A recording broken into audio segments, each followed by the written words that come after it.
With more female entrepreneurs than any other region in the world, women are at the heart of Africa's transformation. Welcome to African Business Stories, the show that amplifies the voices of female entrepreneurs shaping Africa's business landscape. I'm your host, Kikelomo Fola-Ogunniya. Here, we explore bold ideas, strategies for scaling, and the realities of building businesses that drive economic development. These stories will provide insights into Africa's business landscape, practical tools for growth, and the inspiration to navigate your own entrepreneurial journey. Be sure to subscribe, rate, and share. On the show today, I chat with Kikelomo Fola-Ogunniya, co-founder of Cargoplug, a tech-enabled logistics company that's redefining cross-border shipping for African businesses. What began as a side hustle called Jan to Gidi has grown into a full-fledged business with global reach, proprietary technology, and recognition from CNN. We talk about Kike's journey from law to logistics, bootstrapping through uncertainty, building with a co-founder, and transforming a personal pain point into a thriving venture. It's a conversation about vision, resilience, and building with intention. Let's get into it. Hi, Kike. Welcome to African Business Stories. Hi, Ego. Thank you so much for having me. Glad to be here to share my story. Awesome. It's so good to be able to sit down with you and talk about your business and your journey. I feel like I've been following your story for, maybe 10, 11 years now. I don't even know how long, but it's amazing to have watched your business grow, and I'm grateful for the opportunity to be able to share your story with the world. I think you and Amma have done incredible. And so I can't wait to get into it. But I always start from the very beginning. So if you can just share a little bit about where you grew up, some fun memories from way back in the day. I'm assuming that you were born in Lagos, but you can correct me if I'm wrong, but where were you born? Okay, thank you, Ego. Yeah, I was actually born in the UK. Oh, but there of you course, go. Yeah, but I didn't grow up there. From the UK, came to Lagos as a baby. I lived most of my life here. So primary school, secondary school, and then went to the UK, back to the UK for school, for university, for A-levels, university, and my master's, then came back to Nigeria to do law school, which is where we met. Yes. And here we are several years later, sharing our stories. Yeah, fond memories. I was the only girl out of 4 children. I think that kind of shaped, and I was the first child of my mom. And that kind of shaped me into, I think, leading the pack. And then as far as childhood memories go, I think I just remember having, I think Mr. Biggs. It's funny, Mr. Biggs was one of the major highlights or something that we always look forward to. My dad would always take us there at the weekends. And that was just something that I felt like I should form another tradition, like it's similar tradition with my own daughter now. I just remember many happy moments, like us playing with reckless abandon. And I got that from my mom. She's very playful. But of course, when it comes to discipline, there's time for everything. And my dad is the ultimate disciplinarian. He was in the military. So you can imagine we definitely needed that balance that my mom brought. Those are the kind of fond memories I have from growing up with my brothers and just being a girly girl, but being a tomboy at the same time. And then just coming into my own now as a girly girl. I remember the donut from Mr. Biggs. I still think that's the best donut. I think it's still a hit till today. It does. I cannot wait to try it again because I've tried so many donuts. Nothing is as good as Mr. Biggs' donut. Yeah. I totally agree. So what inspired you to study law? My half-sister is a lawyer. Okay. And that kind of was my first introduction to law. I know growing up, there was a picture of her in her wig and gown, and I just thought, oh gosh, she looks so beautiful. And then I think maybe my personality just led me to law. I honestly don't remember the point at which I said, okay, it's law I'm going to study. But I just know I've always been a humanities student. Okay. And from secondary school, I was good in government, subjects like that, English, etc. So I think naturally, before my A-levels, I already knew I wanted to do an A-levels that was law-based. So of course, from there, I obviously went into undergrad for law. So I think it just happened, but I'm so glad it happened. What did your career look like after law school? So after law school, of course, so as we don't disappoint our parents, the first thing was obviously to look for a law firm. But during my NYC year, I worked in an oil company. I worked in the HR department. Just happened. I don't even know how I landed there, but that's where I ended up doing HR.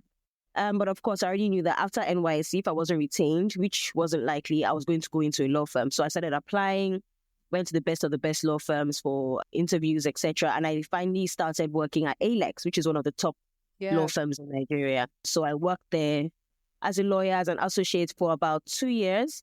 And my practice area in particular was IP, so intellectual property. I didn't really know much about it when I joined. But of course, by the time I left Alex, I was a different kind of person. I was a different kind of lawyer. I learned so much under the tutelage of my partner at the time, our partner, Mr. Imoa, and the rest of my colleagues. Alex shaped me as well. Coming out of school, I struggled at first, though, because I think I preferred school law to actual practice. Even though I didn't actually go to court, the actual practice of understanding how best to respond to clients' emails, how to approach or answer clients' questions, etc. Those made the formative years of my legal career. And I thought I was going to really excel in the legal space. But of course I did for the time that I was there for 2 years and then moved on to something else. For me, honestly, by the second year, I think I realized that I really didn't really like law in practice.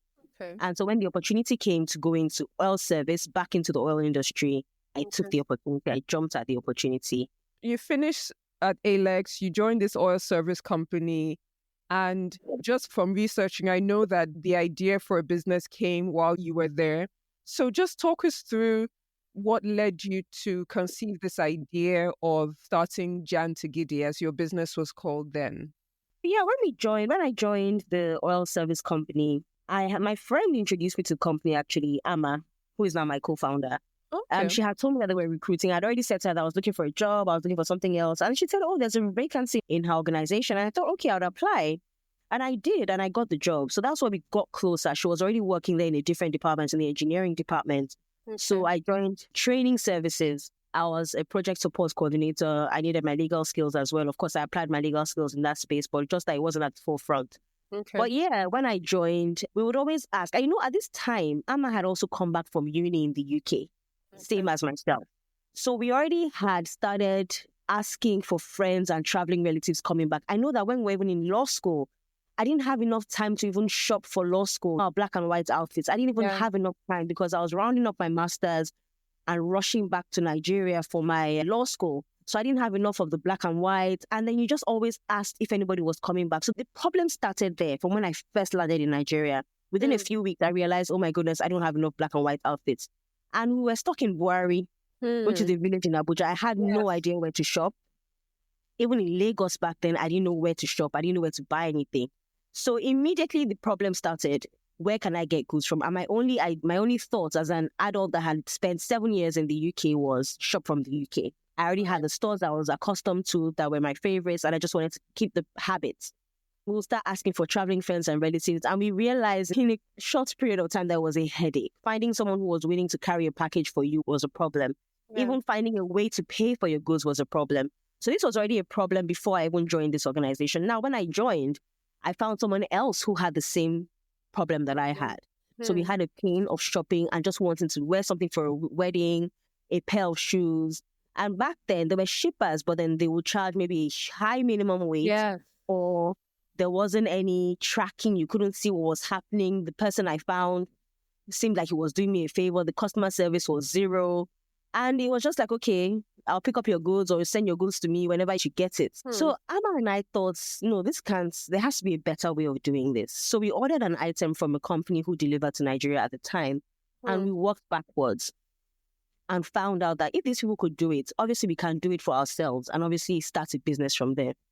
We're like, okay, this was exactly the statement that started it. Let's try and solve this problem. And that was how it started. During our lunch break, we started coming up with the idea of starting something to solve that UK to Nigeria problem. And that was where the name Jan to Gidi came up. So, of course, Jan means UK and Gidi means Nigeria, Lagos, but in our context, Nigeria as a whole. That was where Jan to Gidi came up. And, of course, at the time, we just thought UK to Nigeria, solve that problem. And we had no plans of doing anything outside of the UK to Nigeria. So how was it starting up and working full-time? What did that look like for you guys? It looked like a headache, trying to balance everything. And for me, I had just gotten married. Okay. So I was balancing a new home, a new business, a new partnership with Amma, and Yeah. also obviously doing my day job, my 9 to 5. So how we looked was we created an Instagram page. Thankfully, Instagram was still, we Okay. loved Instagram back then because everybody that followed you could see your content. Now algorithm has changed everything. Yeah. But anyway, yeah, we started the Instagram page, put out contents just saying, contact us for your deliveries from the UK to Nigeria. Now, because we knew we had a day job, we put that SMS only or Okay. email only. But of course, once there's a phone number, people are going to call you. And of course, we had to be accountable to our clients. So we'll do what we can, maybe return calls at our lunch break, schedule meetings for our lunch break. People used to come to the office to have meetings with us, our partners, but we'll do that during our lunch break or after office hours. Now, we started as a pet project. So Amma and I would test with our own shipments for family and friends. And then gradually we started gaining the confidence and understanding the system. And then that was when we started launching the business on Instagram and so on.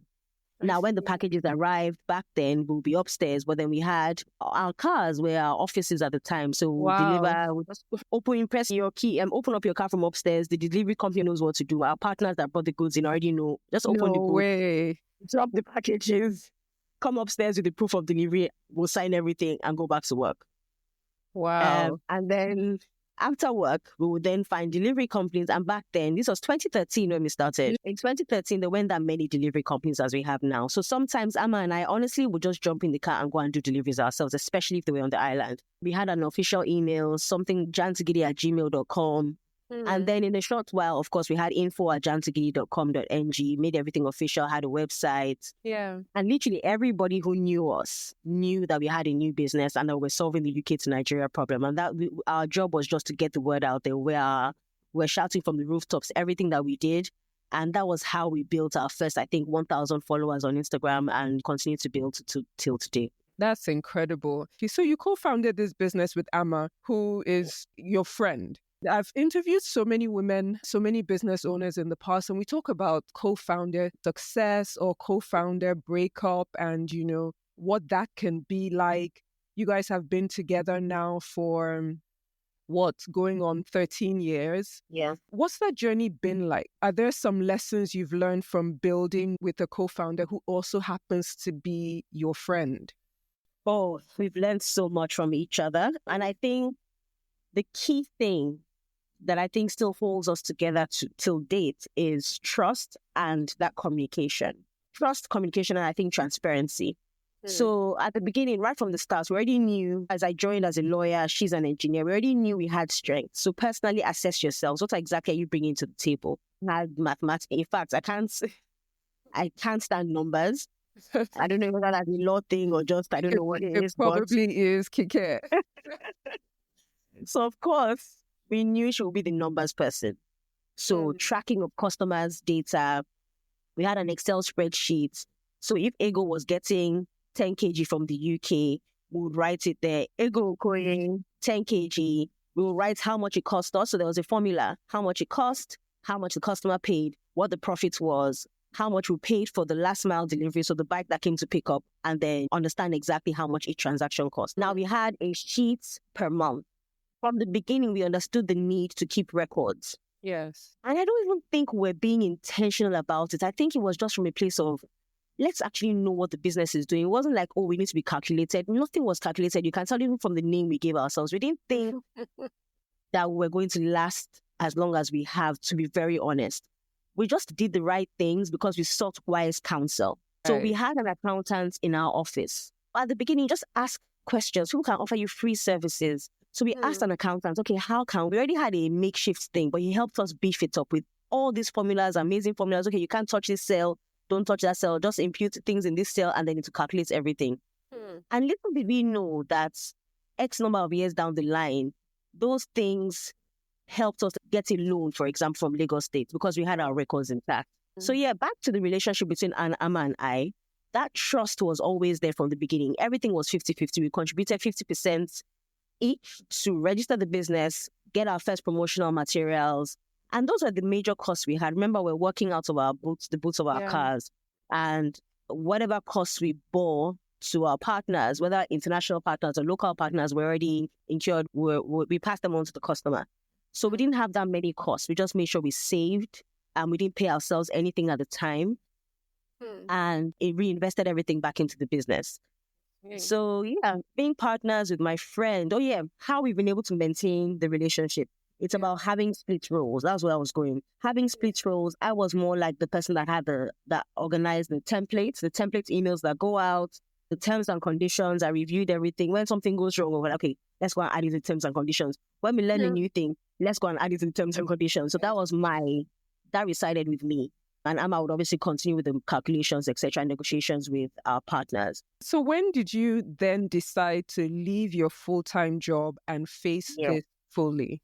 I think it was a year plus into our 9-to-5s, the company decided to pull out of Nigeria. So Amma's department wasn't doing as well, or they didn't have that many projects at the time. So they decided to pull out of Nigeria.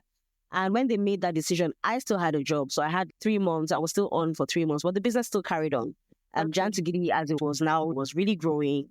And then next thing, my own department pulled out as well. So it was like, okay, are we going to get paid employment or are we going to face Jan to Gidi full time? Wow. At that point, we had obviously generated some amount of revenue and had to make the decision one way or the other. Based on the traction we had built at the time, this was 2013, end of 2014. We thought, okay, let's see how this goes for a year. So we decided to go in full time for a year. And then if it didn't work out after a year, and at this time, actually, Amma also got married the same year. She got married in December of 2013. I got married February of 2013. Wow. And so it was a new year. We're like, okay, no, it was just 1 year in. And then we're like, okay, let's decide.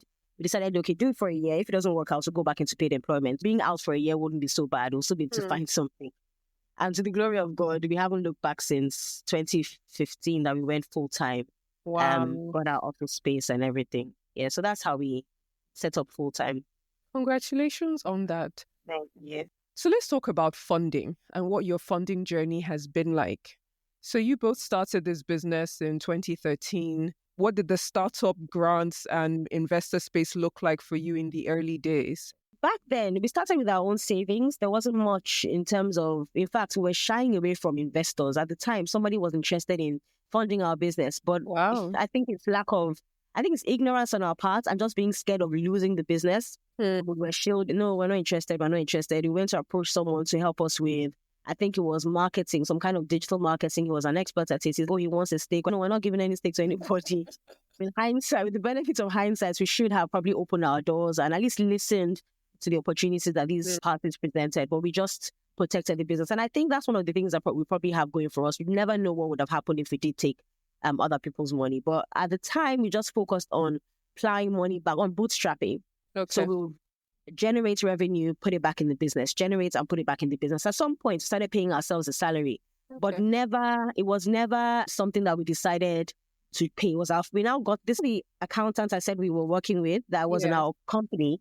When we're all made redundant, he came on board as our finance consultant. Oh, fantastic. Yeah, and he's still with us till today. He's still our finance consultant.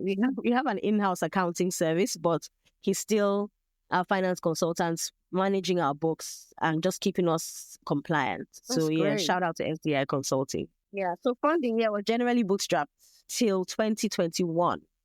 Till 2017 when we got the Lagos State loan from the Lagos State Employment Trust Fund. We got 5 million naira, and for us, it was a big deal. At the time when Lagos State funded us, or rather gave us the loan, we added to our fleet. Okay. Now, this was 2017, and we didn't know 2020 COVID year was coming. Wow. So we added to the fleet, and all of a sudden, 3 years later, our major source of revenue, which were imports, had to go on hold. There were no international flights. Yeah. So we had to now fall back to our second in command, local deliveries. And that was what really kept us going through COVID. So imagine we didn't have that fleet. We don't know what would have happened. So we're just grateful for the loan that LSCTF gave to us, which we fully paid. In fact, we paid by 2020 because of the 3-year loan. Yeah, 3-year loan at 5%. So it was nice and easy for us to pay, to return the money. After that, we also got grants here and there. We got a grant from Variant and Advisory. You apply, present yourself, present your numbers, and then they give you the grant. We also won a pitching competition from NESG, Okay. Nigerian Economic Summit Group. Yes. Yeah, so we won that in Abuja. And then we had a family and friends round. So we're like, okay, this is what we've done. Are you willing to put your money behind us? So we approached family and friends. And let's not forget that even if you're approaching family and friends, you still need to come correct. You can't That's just go and right. say, oh, I have this hobby I'm doing. No, we had a registered company. Oh, at that time, we had a business name, actually, because at the beginning, we just thought, let's just do something quick. So we did a business name. But then when it was time to take on family and friends, we transitioned into a limited liability company. Okay. So we had our corporate governance in place. We had our corporate structure in place, presented our numbers and showed our business plan, etc. And that was how we were able to raise $100K from family and friends. Wow. That's $100K. Yeah, dollars. Yes, Okay. please. Fantastic. So that was the first opportunity. After that, we got into an accelerator. In fact, we got into 2 accelerators. The first was Startup Bootcamp in 2023. We got into Startup Bootcamp Accelerator. And then recently, Techstars. So Techstars Washington, D.C. So that's how we kind of raised funds, continue to bootstrap, or continue to invest money in the business, and continue to look for how to boost our revenues rather than always waiting on external funding. Having said that, though, we're definitely open to funding opportunities. But of course, in the immediate, we're just focusing on boosting revenues, improving efficiency, and tightening up our operations. That's fantastic. Thank you so much for sharing that in such detail, Kike. I think our listeners appreciate that, especially women or people, men and women who are building and exploring what funding looks like. So in 2023, that was when at your 10th anniversary, you announced a major rebrand. You went from Jan to Gidi to Cargoplug. So what inspired this transformation? So we realized that obviously Jan to Gidi no longer represented who we were. We had started doing deliveries from the US, from Canada, China, Turkey, all over the world, basically to Nigeria. And started doing exports, local deliveries, all sorts of things. We became a one-stop shop for deliveries into, out of, and within Nigeria. Yeah. So early on, I think even from our 3rd year, we realized that the name no longer suited our purposes. But at the time, Jan to Gidi was still so cool. It was still gaining momentum. So we didn't want to kill it at that time. But when it came to the 10-year milestone, we thought, okay, it's time for us to move on and give ourselves a better name that now represented who we were and where we were going. So Cargoplug just seemed like the perfect name because it just represents that we're your plug for anything cargo. So we're driven by our vision for growth and to have a stronger reputation in international logistics. We were going to reposition for B2B customers, and we realized that going to a B2B to pitch, going to maybe a multinational to pitch Jan to Gidi just didn't sit well. So we had to come up with a stronger name that represented exactly who we were.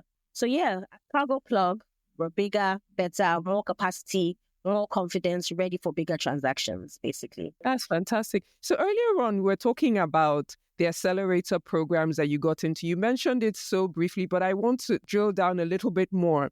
So recently, you got into the Techstars DC Accelerator program. Congrats to both of you. Thank you. So what was that experience like, and what were your big takeaways from doing that program? Oh, okay. It was intense. So it was 3 months from September of 2024, and it was just focused on having a growth strategy. Okay. That was one of the key things we wanted from Techstars, actually. Access to their network, and then that hand-holding, because we're just coming into tech. So we built a tech team internally. We're just coming into tech. We had built our dashboards, easy-to-use dashboards that could power our logistics services. Because in the past, our processes were pretty manual. Okay. So we built our tech in-house and also built shipping APIs so we could plug into, for example, an Amazon. So if we do open that door into Amazon, we already have a product ready that can plug in their deliveries from Amazon UK or US to Nigeria via Cargoplug.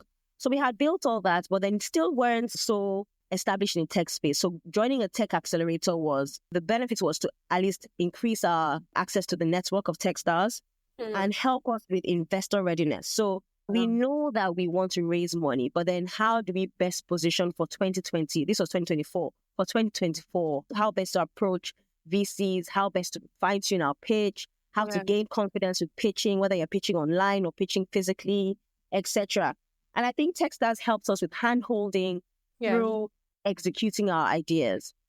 Those are some of the biggest takeaways from Techstars. And this is aside meeting the other founders doing amazing things around the world, not just in the US, but around the world. And they're partnering with other founders in the community and building a community around Techstars. Techstars is global. So just being able to tap into it, to the existing network, it was great to have that opportunity. And the validation or the credibility that comes with being a Techstars-backed company also helps you leverage with introducing yourself, introducing your business, and getting to meet investors, getting to meet other customers, and just having doors open for you that you wouldn't have been able to open on your own. That's amazing. So you talked about building your own tech platform. Talk us through how you were leveraging technology internally at Cargoplug. I'll go back to how we started with tech, without tech. So at the beginning, we would have, if someone wanted to use our UK address, for example, they would send us an email. And then we would send them back an email with a template saying, this is how it works, these are our charges, etc. Now, before going ahead to get an address, you would pay us a fee. Because we needed to know who was sending things. We didn't want to receive packages whose owners we didn't know. So we needed a system. So we had to receive a payment from you. So Kike would pay her $5,000 or whatever it was. And then we'll have your email address, your home address, etc., etc. Now, once we closed at 5 p.m., this couldn't happen. Customers that wanted to shop would not be able to get our UK address. And we knew how much money we're leaving on the table, how many upset customers we would have or frustrated customers we would have. So we wanted a system that would allow us, that would automate the process so that even if it's 2 a.m. and somebody wants to shop, they can log into somewhere, process their details, immediately get an address. Okay. Now, during COVID, Amma actually went and learned web development. So she built the website. Wow. Initial website. Yeah. So she built one that automated the entire process. You would get to the platform, make your payment on the payment processor. Automatically, the address pops up on your screen and it also gets delivered to your email. So that was like the basic start. And then the rest was pretty much manual. But at least that worked for us to help customers who needed to reach us out of office hours and had a shopping need. Now, we decided to build on that because we still were leaving money on the table and leaving problems unsolved. Yeah. So we decided to start our own proper tech team. We always had issues with website developers. Either they leave us hanging halfway or it wasn't up to par or it just didn't do what it was supposed to do. So we decided, let's build something in-house. So we owned it's our own proprietary technology. Yes. So we said, let's do this user dashboard. So Kike will be able to log in, see all her shipments that she's gotten, see the different delivery addresses across the world, track her shipments, just make life easy for our customers. That user journey, user experience was key for us, and still is key for us. Yes. So we built the dashboards. But aside that, we figured that if we're delivering on behalf of 100 Kikes, and out of those 100 Kikes, a lot of them are shopping from ASOS, the fast fashion, ASOS, Fashion Nova, Shein, Amazon, etc. Why don't we then build something for the Shein, right? So that we can deliver to Shein's millions of customers rather than just 100 Kikes who need to shop from ASOS, for example. So that was where we built our shipping APIs, where we can plug into a platform, even if it's any kind of website. But we design it for leading platforms, so like e-commerce or Shopify. So we would have a plugin that allows them plug our services to their platforms, such that if a seller in Wisconsin, the US, has a wig coming to Nigeria and the client chooses Nigeria, automatically it's consumed by our APIs and it comes in via Cargoplug. So we also built that. That's still our proprietary technology. And that's how we managed to automate the front end and the back end. So customers now get tracking information. When your package gets to their office in the UK, for instance, you get a notification saying your package has arrived, it weighs 10 kg, this is the cost. You can even now take up insurance. So you take up insurance, sign up for insurance, have your goods covered from the UK all the way to your doorstep in Nigeria. It's helped our customers significantly. They've seen a huge, in fact, now the customers don't even need to speak to us. They just go on the platform, see everything they need, and receive their shipments seamlessly. It's radically transformed how we run the business and how we've been able to solve customers' problems, whether you're B2C or B2B customer. That is fantastic. And you guys build this all in-house? Yes, all in-house, yes. That is incredible. Kike, what does your footprint look like today? What does Cargoplug's footprint look like today? Okay, so Cargoplug is basically operating from literally think of any country. We have a network in that country that can bring the goods into Nigeria. Just recently opened our first self-run hub actually in the UK. So Amma just returned from the UK, setting up our first hub. And we've always had partners in the UK, but this time we're doing it on our own. We're putting our big girl pants on and running operations directly by ourselves. So yeah, so the UK, I guess we put at least we have a Cargoplug flag in quotes now positioned in the UK in addition to Nigeria. But of course, around the world, as I said, we have networks of partners, amazing, reliable partners who basically make us look good. So if we have a shipment in Holland or wherever, we'll be able to bring it to Nigeria. Now, as regards export, same thing. We can also deliver from Nigeria to any country in the world. While it's not our core, it's not our focus, it's still a service that exists and runs very well. In addition to that, we have mover services. So if people are relocating from one city to the other within Nigeria, we can help them, or relocating from here to Canada and so on. So yeah, we're pretty much covering everywhere and looking to do way more, across Africa in particular. So you've been building this business for a while, 13 years now, and your team has grown tremendously. What are your thoughts around company culture? It's interesting to hear that you've had the same account consultant for the last 13 years. Yeah. How have you and Amma been intentional about building a company culture at Cargoplug? Yeah, it's interesting that you asked that because we didn't have a company culture. We're not intentional about it for the first 5 years. Okay. Now, when we turned 5, we got a consultant, another consultant, like a brand consultant. Right. And one of the things he made us realize is that you have to have, every family has its DNA. Even if you can claim to be a family member, you can bear the same surname. But if we do the DNA test and you're not a member of the family, you're not a member of the family. Right. So that was when we instilled core values. So we made it easy for everyone to understand rice. Everybody knows rice. But in our context, it's reliable, intelligent or innovative, customer-focused, and exciting. Those are the 4 things which make us who we are. So back then, when we had dispatch riders, we would say, or even now for our drivers, if you are 1 hour away, don't call a client and say, I'm 10 minutes away, or I'm just on body loan, I'm almost there. No. Be a person of your word. And we make them believe that it's not just for work, even outside, like in your own personal lives. Be a person, try and just be reliable. Right. Then innovative, think on your feet. How best can we solve the customer's problems? As a brand, we're always thinking of how to make it better, how to fine tune it. We try and use the service ourselves, like experience it the way the customer would, just to see how best we can innovate. And we've changed so much over the years. And of course, there's still more change to come.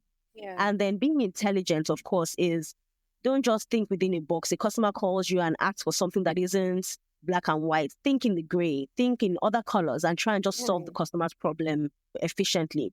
And then being customer focused, the customer literally is at the center of everything we do. I think like a customer. I think about how I was before starting Gidi. This was before we even started this business at all. What were my problems? What were my pain points?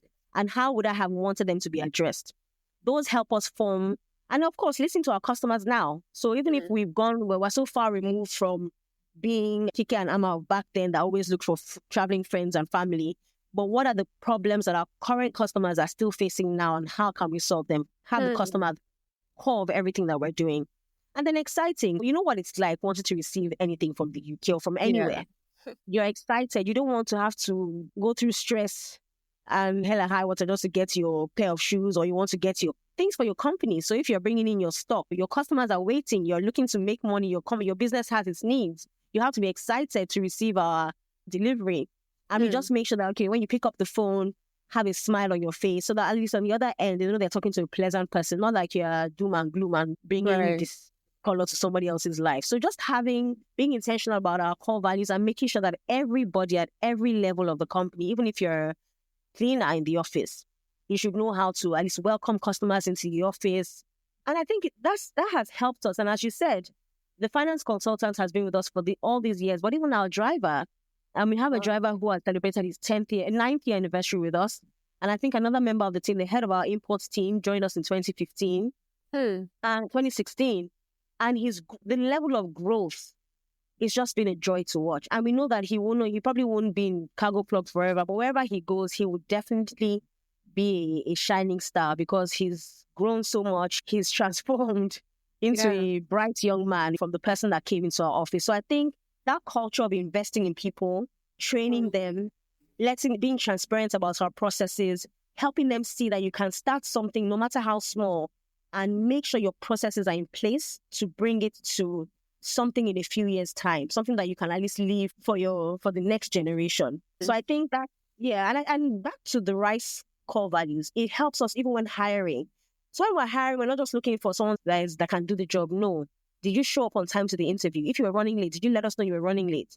We throw questions to the candidates based on our core values to see if they're actually culture fits, not just a skill, not just a skills fits, not just skill fit, but also culture fits to see how they'll fit into the organization. So yeah, those are the things we do about being intentional about company culture. I'm really impressed with your core values, Rice. I like that. I like that a lot. I wonder what the next 5 years looks like for Cargoplug. What do you think the next 5 years looks like? It just looks like being more established as Cargoplug, ranging our service to more businesses, doing things at a greater scale, opening up more hubs, solving the problem at a larger scale, moving with the times, with technology at our forefront, the customers at our forefront, and just being our vision is to be the preferred indigenous tech-enabled delivery company. And just moving closer and closer towards achieving that within the next 2, 3, and 5 years. And just being excited about the future, having raised money or not raised money, boosting revenues, and keeping our investors, our team, and our customers, and ourselves, because sometimes you forget yourself as a founder, but you also have to be happy. Being able to do the job, being happy, keeping our homes intact, and just being generally, I think, fulfilled as founders, as people, and even as customers, because of course we're customers of Cargoplug. So yeah, that's what I see us doing in the next 5 years. That's great. So I normally end my interviews by asking my guests to do 2 things. One is to reflect, another is to give advice. So from the reflection point of view, you talked earlier about how we don't give ourselves our flowers enough, that we need to acknowledge the things that we've done. I'm just giving you an opportunity now to just look back at your journey from law school to now leading a tech-driven logistics company. What would you say is one of your proudest moments or proudest achievements so far? Reaching that 10-year milestone was huge because you have no idea. We had no idea that we were going to get to 10. And I think it wasn't until we're in the room doing the rebrand and everything, I was like, wow, we did it, Joe. But yeah, regardless of the challenges, see, Forex hasn't been on our side. It hasn't been on the side of anybody, but through the different dispensations we've had, the different leaders, the different challenges, it hasn't been smooth sailing. And I guess that's the same thing for any business that's operating, particularly in Nigeria. But being able to pull through and still be standing after 10 years, we're not where we want to be, or we were not even where we wanted to be at 10, but the fact that we made it. Yeah. I think that's one of the biggest achievements one of the things I'm most proud of. And even not just that we made it as a company, but we made it as partners. Yeah. I'm still with Amma holding hand in hand on unveiling Cargoplug. So yeah, being able to do that with Amma by my side and me also still by her side 10 years later was a moment of pride for us. Then secondly, our CNN feature. Okay. So we'd always seen a number of our customers would be on CNN. We're like, we're just admiring and being genuinely happy for these people. And then we got the email from CNN that we want you to be featured. I was like, what? Just being recognized by that global channel was just, we're on CNN's Inside Africa. Yeah, behind the tech boom in West Africa. So that was just another proud moment for us. So yeah. That was great. It was great to watch. Congratulations. We were all so proud of you both. So Kike, if you could give one piece of advice to other women who are building businesses in Africa, what would that be? Start where you are. I think we said that already. Start where you are. And in saying that, I'm still speaking to myself. And I'm speaking as someone who just launched a UK hub. So it's new for us. So just start, just go. And then figure it out as you go along. Then secondly would be to start with the proper structure. Yeah, have structure in your business. From having letters of employment, let them know what they're doing. What's their job description? What's the penalty for X behavior?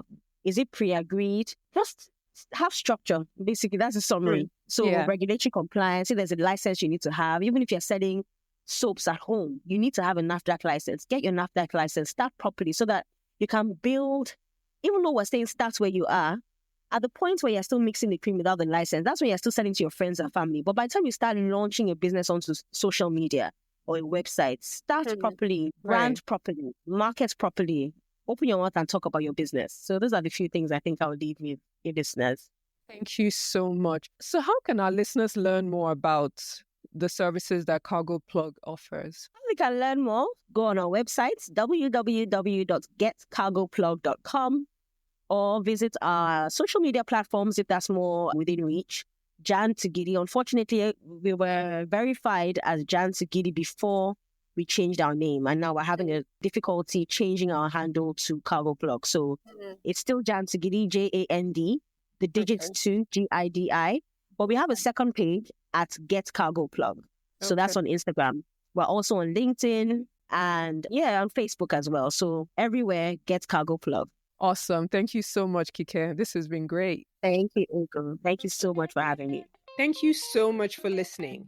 If you're not already subscribed, please do so on Apple, Spotify, or wherever you get your podcast.